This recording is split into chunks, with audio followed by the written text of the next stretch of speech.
How are we holding up? Every day, a little crazier than the one before. May we only hear good news. Who is tuning in? Who is with us? Where are you tuning in from? I'll just mention right at the top of the show that normally at this time of year, we would be running our annual campaign. We are a nonprofit. We have a staff. We want to keep our staff employed during this period. And so like any nonprofit, we rely on donations. Didn't seem like the right time to be doing our exciting one-day matching campaign, etc.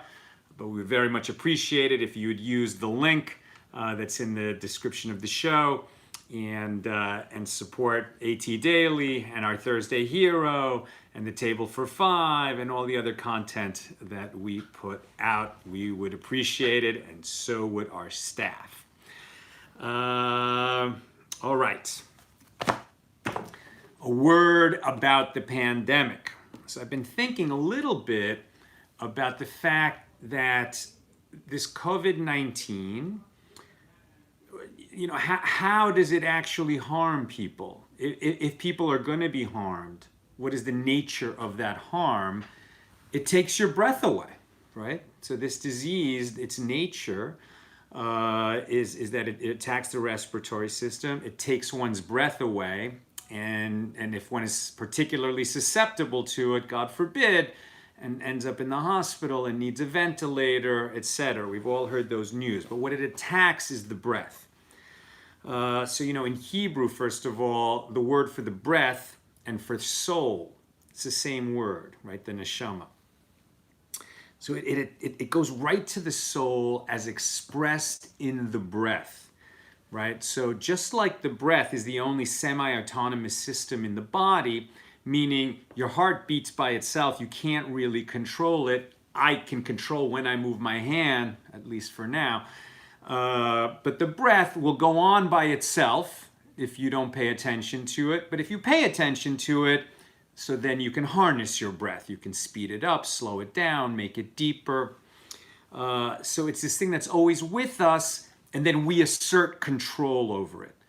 And generally, we don't assert control over our breath in order to modulate our breathing. Usually, we assert control over our breath to speak. Right? We use our breath to speak. And, if you've been with us for a while, you know how important the whole Jewish tradition, how much importance we place on it. What we say matters. How we use our words matters. How we harness our breath to communicate with other people matters, right? So I'm not talking about why this plague came. That's too deep. I can't address that. It's incomprehensible. But when we think about what meaning we're going to take from it, okay, so our breath is a precious gift. It's given to us. Every morning our soul is returned to us, so we're going to breathe again, another morning, a new day. And then what are we going to do with our breath? What are we going to do with our voices? What words are we going to allow to come out of our mouths? Are they going to be words of positivity? Are they going to be words that build people up around us? Or are they going to be words of impatience and cutting people down and cutting people off, right? I think that one thing that if we're blessed to come out of this plague whole, then let us commit to use our breath. We were spared, right? If we get the disease and are healed, please God, or if we are spared from getting it at all. So it's like we had our breath returned to us. Let us use it for good, right? Let us share words of Torah. Let us share words of kindness. Let us greet people with the name of God on our lips, right? When we say shalom to people, when we wish people peace, it's actually employing a name of God. And that's giving God honor, as we've talked about before. Kavod 19. Kavod means honor, giving honor to the one for whom we should be so grateful. Let us use our breath to express gratitude. Please join me. This is a list which hopefully won't get any longer.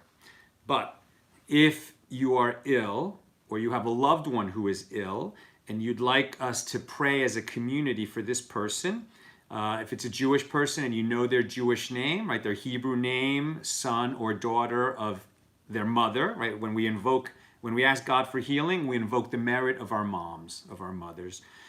So a Hebrew name, when we say for healing, it's the Hebrew name, son of or daughter of, and then the mother's Hebrew name. If you don't know your Hebrew name, or you want us to pray for the healing of somebody who's not Jewish, so just give the first name and the first initial of the last name, right? So you know who it is, but we don't impinge on anybody's privacy. That's why Hebrew names like this are so much more useful. We don't use a first name, last name, and identify anybody, who might need a healing, right? So either the Hebrew name with the mother's name, or the first name and first initial of the last name. So please join me in praying for the complete and speedy recovery of these individuals. Some of them have been hit by the COVID virus, and some who've just been battling health problems even before this. Please, God, send a healing that is speedy and complete. Please, God, heal Yehudis bas Lenore, Babet bas Sarah, Yoel ben Babes. Okay, that's me, but I don't need to be on this list. Thank God I feel good. Rivka bas Yehudis, Golda bas Shendel, Chaim ben Rose, Chaya Esther bas Sarah, Devorah bas Sarah, Yosef Yitzhak ben Bracha, Charna bas Joan, Daniela bas Rina, Yoel ben Chaya, Yehudis bas Gittel, Hannah bas Lubov, Ilana Chaim ben Yael, Menachem Mendel ben Bracha Frida, and Shoshana Varda bas Hadassah. May they all receive the healing that they need now. And let's say Amen. And if you have names to add, you can direct message us or put them in the comments. But better the direct message on Accidental Talmudist. All right. We are holding by Daf Yud Dalet. That's page 14 of Tractate Shabbos, the second tractate in the Talmud. We're now in the fourth Mishnah of the tractate. We're still in chapter 1. We are dealing with 18 matters that were resolved. They were matters of contention between the academies of Shammai and Hillel, right? The students of Shammai versus the students of Hillel. They disagreed on many things, but they were able to resolve 18 of these disagreements one afternoon in the late Second Temple period in the attic of the sage Hananiah ben Chizkiah. And now we're going to elaborate on these 18 matters that they resolve. They mostly have to do with matters of tumah and taharah, matters of impurity and purity. And as we were discussing yesterday, this could not be more relevant to what's going on in the world. Because what we're seeing from the sage's perspective is that if you say to a person, look, this is something that you cannot touch. If you touch it, it's going to create a problem. It could be a problem in the sense that you will be rendered ritually impure. And then, because you're impure, you will render other things ritually impure, like sacrifices that are going to be brought in the temple, or like the gift that everyone who grows crops must give when they tithe. There's several tithes. One of them is to the priest. That's called teruma. That food must remain in ritual purity. It makes sense so that a priest can eat it, because a priest has to remain in a state of ritual purity. Also, we talked about that a husband and wife, during the time of the month when they're not permitted to each other, right? They will come to touch each other. A human is an animal who likes to touch things, okay? And we especially like to touch things that we're drawn toward. And the sages know this. And so they said, if you just make a decision not to touch stuff that you're not supposed to touch, so it's going to fail. That effort is going to fail, because sooner or later you're going to forget. You're going to just kind of be drawn to that thing without thinking about it. You're going to be a little bit negligent, and you're going to come to touch that which you should not touch. So our sages passed all kinds of rules to be a safeguard around that, to help us adopt modes of behavior where it will be impossible to just become negligent and forget and then come to violate a biblical prohibition. And now we're seeing that playing out in the world. Why are we all isolating ourselves? Because we know that if we just go and hang out with people and just make a decision before we go out, well, I'm not going to come any closer to them than 6 feet. I'm not going to exchange anything with them. I'm not going to touch stuff. I'm going to be careful. So it's not good enough. We'll forget because we're human, right? So we have to put these safeguards in place when the stakes are high. And that is what we're talking about now.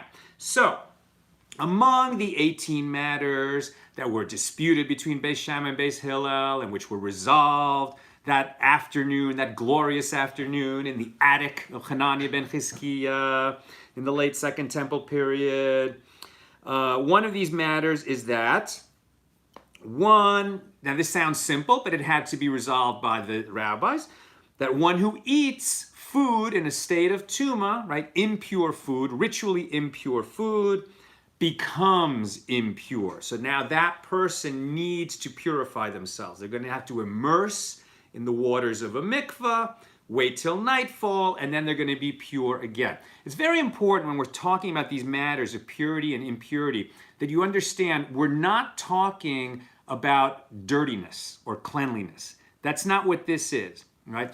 What we're talking about is that, there's many examples of it, but the bottom line is, for example, you're bringing an offering to the temple, right? It's going to be a sacrifice. Could be a peace offering, could be a sin offering, could be a thanksgiving offering. Sacrifices were brought for different reasons, but those sacrifices had to be in a state of taharah, in a state of ritual purity. What would render it impure?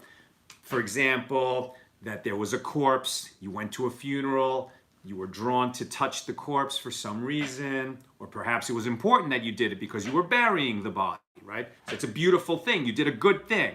But because you touched a dead body, not because you're afraid of germs or dirt or something like that, but simply because a corpse imparts ritual impurity. If you've now touched that, so now we're separating holy things from mundane things, and we're especially separating holy things from tameh, things that are tameh, impure, right? So you touch the dead body, now you have to go through a process to reattain a level of purity for yourself before you're eligible to touch a sacred offering that's going to be brought in the temple. And if you don't wait, and if you don't go through that purification process, and you touch that offering, you're going to render the offering impure and therefore disqualified from being offered on the altar in the temple. So that's what we're talking about, is matters of purity and impurity. It's not about dirt and cleanliness, right? It's about ritual purity and ritual impurity. Okay. Then we come to a somewhat surprising, and the Gemara, the Talmud, understands that this is counterintuitive, right? Water can render a person impure. It's like, wait, Sal, didn't you just say that if you became impure, because, for example, you touched a corpse, that you would have to immerse in water, in the waters of a mikveh, and then you would be awaiting nightfall, because to become pure, there's a procedure you have to go through. It depends on what kind of impurity you contracted, but generally the last step is that you immerse in the mikveh, and then you have to wait for nightfall, and then you will become pure again. So, if immersing in the waters of a mikveh is the last and most important step in purifying yourself, other than waiting for nightfall, why would water, and under what conditions will water render you impure, right? And so what it is our sages said that if you immerse yourself in drawn water, and that would be basically any bathtub or a swimming pool or basically any body of water that is not a natural body of water, right? A lake is okay. The lake doesn't count for this. A river doesn't count for this. Those are actually mikvahs. And then an actual mikvah, right, that's constructed, that humans build a mikvah, which is a place to become purified. What makes it a mikvah is that water is actually running through it. And there's certain conditions in how they actually arrange that. It's not always easy. But generally, a mikvah is a place of living water, right? As opposed to water that's just contained, right? Even if you've got a pool filter cleaning it, that's still considered drawn water, and it is not living water. Living water is like water flowing through a pool, a natural spring, a river, an ocean, of course, is the largest mikveh that there is. Those all count. So, if you immerse yourself in a body of water that's large enough to be a mikveh, but it's drawn water, it's contained, right? It's not flowing, water's not going in and out of it, so then that would render you impure.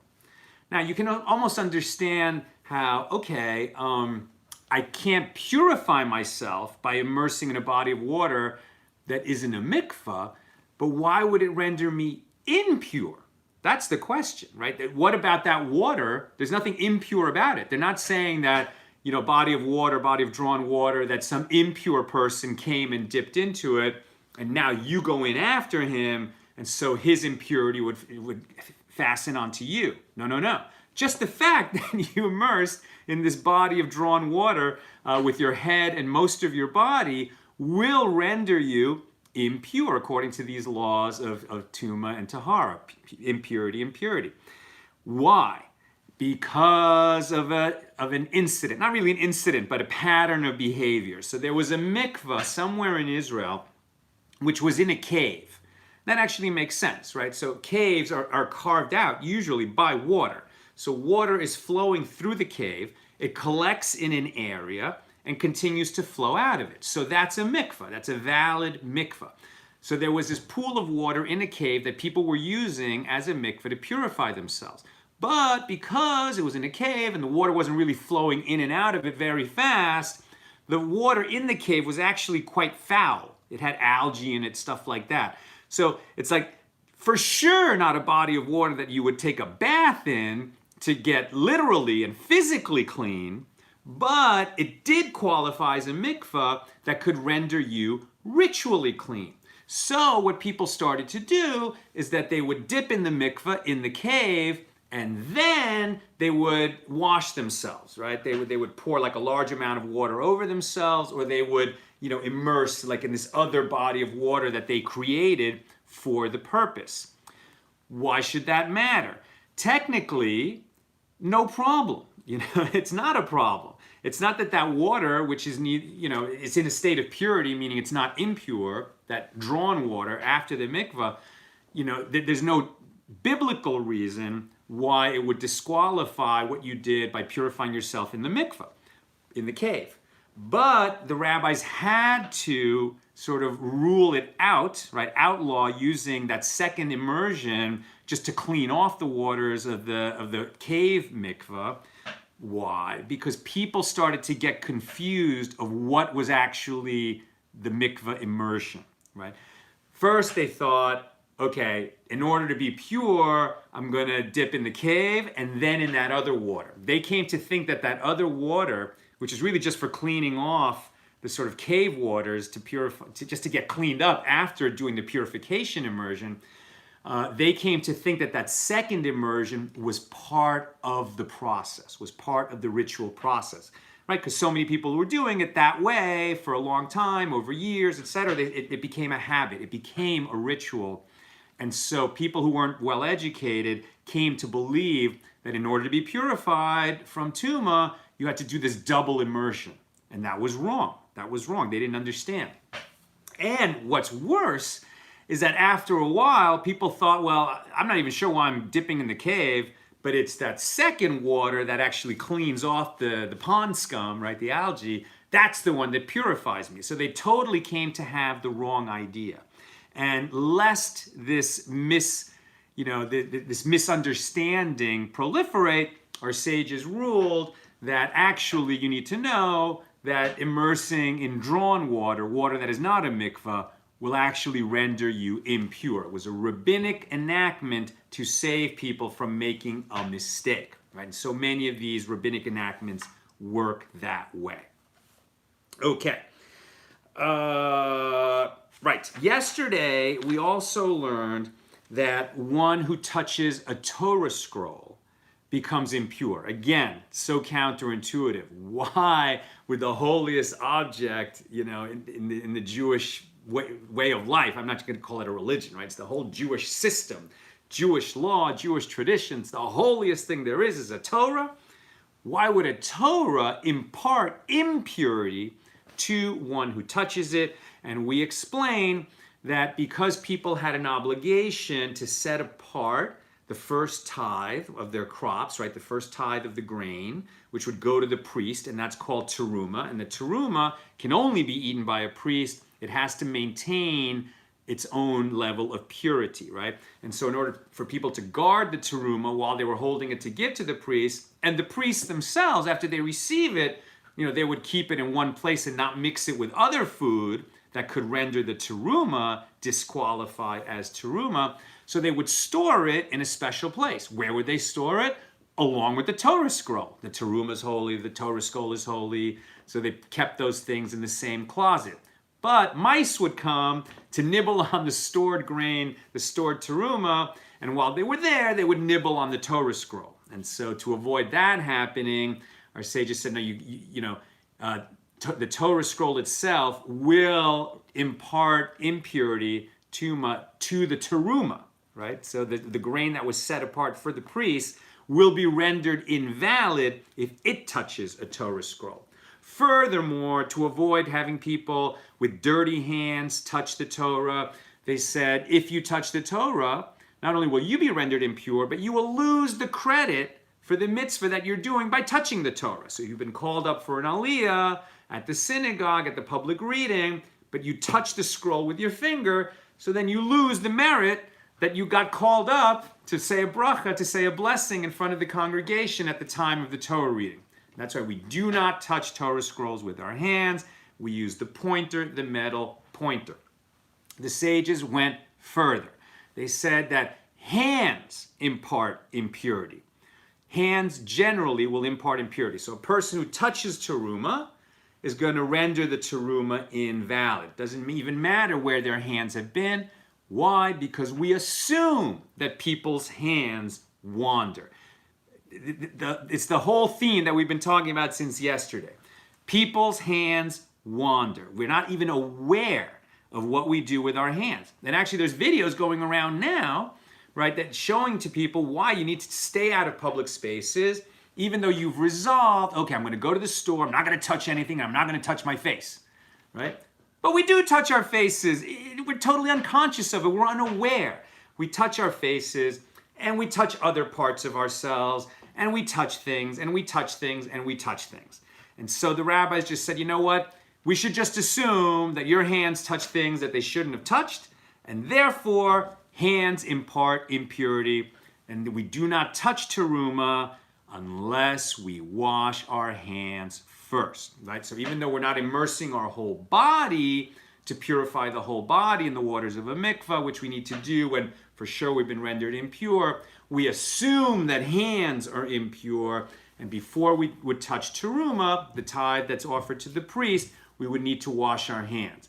And then the sages decreed we should do that because some people want to eat their food, even people who are not priests, but people who are more machmir, right? People who are more stringent with themselves, and they want to make sure that they don't eat impure food.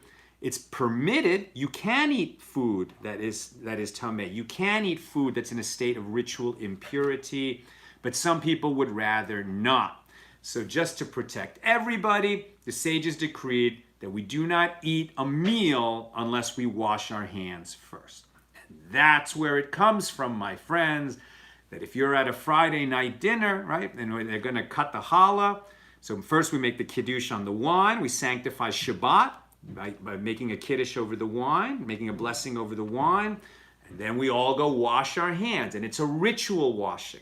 We don't wash our hands with soap and water. Hopefully we've already done that before we came to the table. But now we pour a minimum amount of water over the right hand and then over the left hand. That's a ritual washing so that we're in a state, our hands are in a state of purity before we make a blessing and eat the bread. And it's the bread that makes that dinner a meal, right? If you don't have bread, so you're having a snack. You don't have to wash your hands in order to eat a snack. But if you're going to have a meal, so you're going to eat bread, you're going to make a blessing over the bread so that the whole meal is exempt from other blessings. It's a meal, but you wash your hands first. Isn't it amazing, right? I mean, so many of these rules, this punctiliousness about ritual purity and ritual impurity, you know, in the past we would think, okay, our sages were maybe doing a little too much. I mean, if we were going to be annoying skeptics, I don't think this way. I'm fascinated by whatever our sages do. But if we're going to act like annoying skeptics, and I can't say I've never acted that way, of course I have. So I would say, aren't they going a little too far? Aren't they being a little too stringent, a little too punctilious? But my friends, when you come to a time such as we're having now, we see the wisdom of these rules, right? The rules themselves, very wise, but especially the underlying philosophy of these kinds of rules, which is humans need help. It is not, right? When you limit the freedom of a teenager, right? You don't let them drive after a certain hour. You don't let them drive at all. You don't give them too much money, or you make sure they have some money. I mean, you set boundaries around the life of a teenager. Why? Because you know that a teenager is less experienced, is subject to peer pressure, and can make mistakes. And as a parent, you want to protect them from that. Likewise, our sages, in terms of Jewish law, and God willing, the people who govern us, you know, in the legislative and executive branches, when they're trying to protect us, they need to think, how do humans behave? And to make laws accordingly. And of course, it's a very imperfect science, and sometimes they go too far and they make laws that are a little too demanding, or they don't go far enough, and people's misbehavior exceeds the safeguards that those laws try to put in place. But the general idea that the human is a physical creature who's drawn after its appetites, right? We are drawn after our appetites, and we will be drawn after our appetites beyond conscious thought. We will just touch things because we want to, even though consciously we know we shouldn't. You cannot trust that just the decision not to touch something is going to be enough to protect us. We need to put safeguards in place. What a valuable lesson these days. And by the way, the idea that hands can't be trusted and will render a holy thing impure and therefore disqualified goes all the way back to King Solomon. He's the one that decreed that people's hands can't touch without washing first, can't touch a consecrated item, right? So something that you set aside to be an offering in the temple. And then our sages came along later, quite a bit later, 600-700 years, even 1,000 years later, and said, and on top of that, we're not going to have them touch teruma either, right? 600 years later. We're not going to have them touch teruma. No. Solomon built the first temple, and these kind of laws were put into place, 600-700 years later. I mean, Jewish tradition, Jewish continuity is so long, right? Like we're living in history right now, and it's like changing each day. And then we think everything's unprecedented in the history of America. In the history of America, nothing like this has ever happened. And the history of America is 250 years. I mean, it's just not that long, not even 250 years. And when we're thinking about the ancient Israel, the children of Israel occupied the Holy Land as a sovereign nation for almost 1,200 years before they lost their right to call it their own nation in the year 70, when Rome just, put the kibosh on that, and the temple was destroyed. But Jews have always lived in Israel. Ever since then, there's always been some Jews living in the Holy Land. And this tradition and discussing these laws and trying to understand their underlying philosophy, sharing Torah with each other, it goes back over 3,000 years. Over 3,000 years. So when we have a voice inside our head that wants to be an annoying skeptic and say, these people, they're so old-fashioned, they're from such an ancient time, whatever they were teaching, it doesn't apply to us today. We should apologize immediately to our ancestors for thinking that way, because this was an incredibly wise group of people, adding to the wisdom in every generation for thousands of years. Okay, that's what I have to share from page 14 of Shabbos. The link is in the header. We are not running our big, exciting one-day matching campaign, but we are a nonprofit. We want to keep our staff employed during these difficult times. So if you appreciate this show, there is the link, donate.accidentaltalmudist.org. It's very important. They are tax-deductible donations. We hope that you'll step up and show your support, and particularly in the form of a recurring monthly donation, which helps us smooth out our cash flow over the year so we never have, fear as we pay our staff. That would be wonderful. That's what I've got for today. I haven't seen any questions in the comments. I do always try to look. Mary said, I believe the rabbis of old knew of germs and viruses and how important it was to keep hands clean. Yes, but it's two different things, right? Right now we're talking about keeping one's hands clean of ritual impurity. On the subject of germs, yes, they did know quite a bit. You're absolutely right, Mary. You're absolutely right. And they assumed that people were dirty. And so one thing that for sure our sages teach is after you go to the bathroom, you wash your hands. Now, we think that's a given. I mean, God willing, we all do that. We wash our hands after we go to the bathroom. But it's one thing to do it by common sense and because you're a nice person. And it's another thing that our sages said, you wash your hands after you go to the bathroom. And having washed your hands, when you step out of the bathroom, as we discussed in the first volume of the Talmud, you say a blessing. You say a blessing of thanks that everything is working properly, right?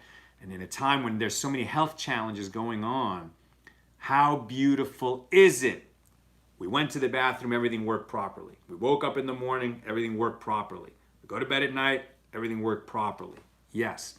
And I actually just heard a little teaching that went around from a rabbi in Israel who's speaking in Yiddish.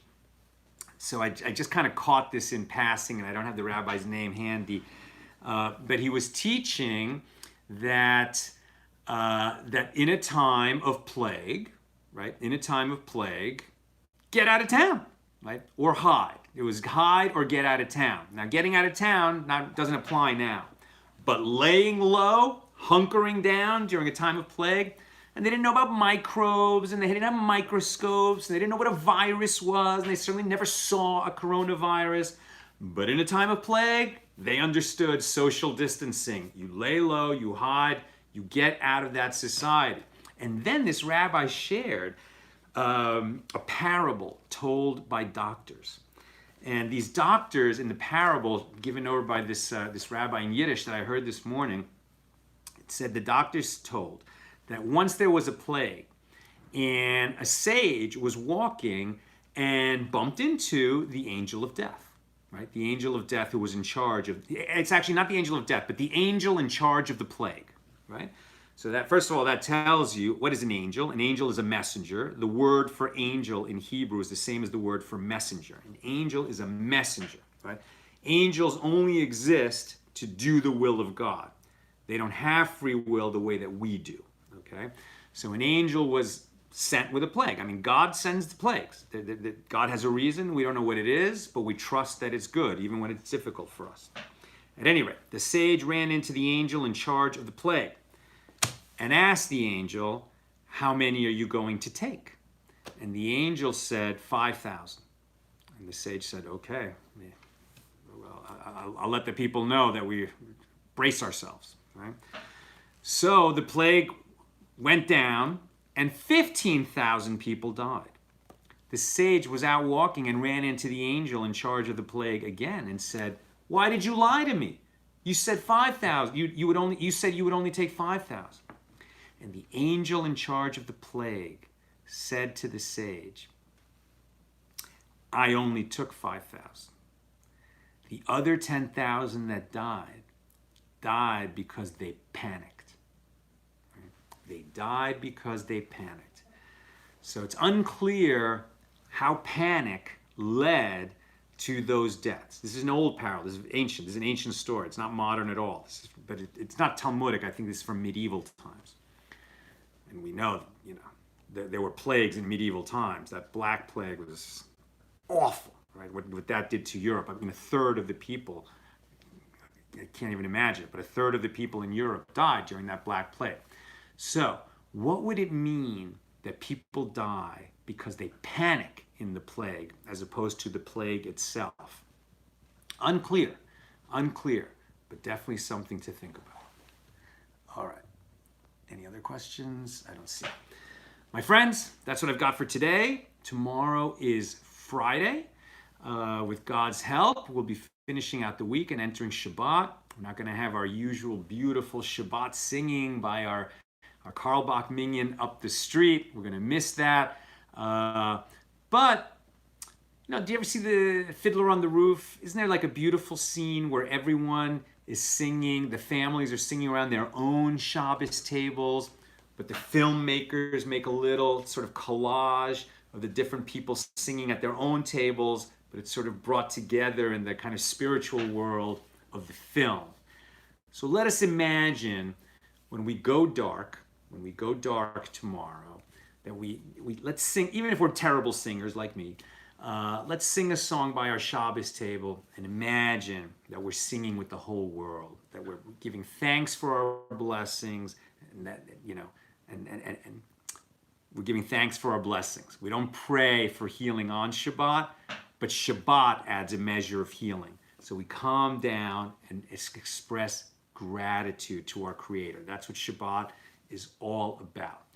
And by the way, there was a meme that went out earlier this week that for the first time in the 71-year history of the state of Israel, every movie theater, every bus, every road, every market, every bank, every this, every that, everything's going to be closed for Shabbat, on Shabbat, right? Everything's going to be closed on Shabbat.